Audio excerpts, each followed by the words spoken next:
Does cycling training make you a stronger runner? There was a recent social media post saying that by doing cycling training, it would make you a stronger and better runner. So in this video today, we're going to actually share with you using not just our opinion, but scientific evidence and real world coaching experience, why we actually believe the complete opposite to what was stated. So you can make the right calls with your triathlon training and not the wrong ones.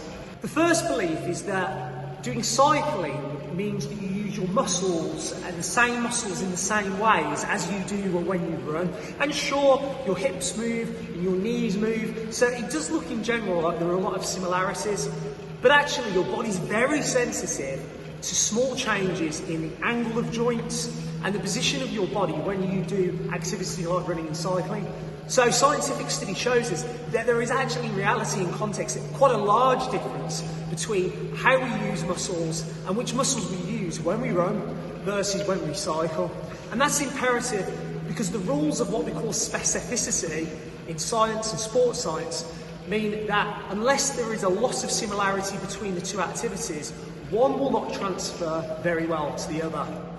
So the demands of cycling are very different to running, so consequently when you train them, they will train in two separate ways. A really good example is when we see triathletes with injuries whereby they can still do cycling training but they have to stop their running training, is when they replace the running that they used to do with more cycling training. Sure, they're maintaining the amount of endurance work they're doing and they're maintaining maybe their aerobic fitness, but when they go back to running, their performance in their running is always poorer than before they had the injury. And it's again because of the fact they haven't been using their body and exposing it to those specific forces in the specific ways that the muscles work when you run versus when you cycle. One of their beliefs was that by cycling you can improve your leg strength, which will make you a stronger runner. Now we've just described the fact that even if that was true, you'd be developing strength for a very different task when you cycle for the actual task of running. For example, when I'm cycling here, there's no impact force, there's no ground reaction force. But the key thing is the fact that when you cycle, your muscles aren't loaded when they lengthen. So I'm mainly applying force as my muscles shorten.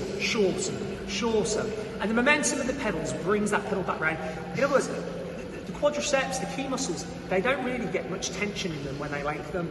Now, one rule that we know of strength training, one of the basic principles that anybody would say as a benchmark is, if you want to develop strength genuinely, you've got to load a muscle when it lengthens. And the reality is when I'm cycling here, I'm not loading muscle when it lengthens. The second key thing is, if I'm doing hill reps, they're tough. And I'm going to be under huge amounts of fatigue because of the fact I might be going uphill for a minute or two, recovering and coming back round again. Now that's great for improving aerobic endurance qualities, but that is poor for improving strength. The reason is we know, again, if you look at the basic physiological scientific principles of strength training, the strength work that you do, you have to do in a fresh state. So every time you start a new rep, say for example, you might do your first set of squats. When you come around to doing your second rep of squats, you need to have sufficient recovery to keep the intensity to the exercise, because we know that if you don't have sufficient intensity when you do strength training, you get none of the adaptations and benefits that we talk about for running performance and also cycling and swimming performance as well. So to summarise, look, if you were completely untrained, if you hadn't ridden a bike for years or ran for years, sure, doing a bit of cycling might help your running because of the fact that your body's just so untrained, and it might make you a little bit stronger, but those gains would not last for very long. And the reality is that all of you are watching, you're used to training week in, week out, you're used to cycling, you're used to running, you're familiar with those tasks. The only place that anybody could ever say it does have a benefit is if someone does 6 or 7 runs a week and they want to improve their aerobic fitness still, but without the impacts, then you do a little less running and you hop on the bike. But again, that's a redundant question because as a triathlete, you need to go on the bike anyway. So in reality, this is a question that really has no contextual advantage or value to you as a triathlete.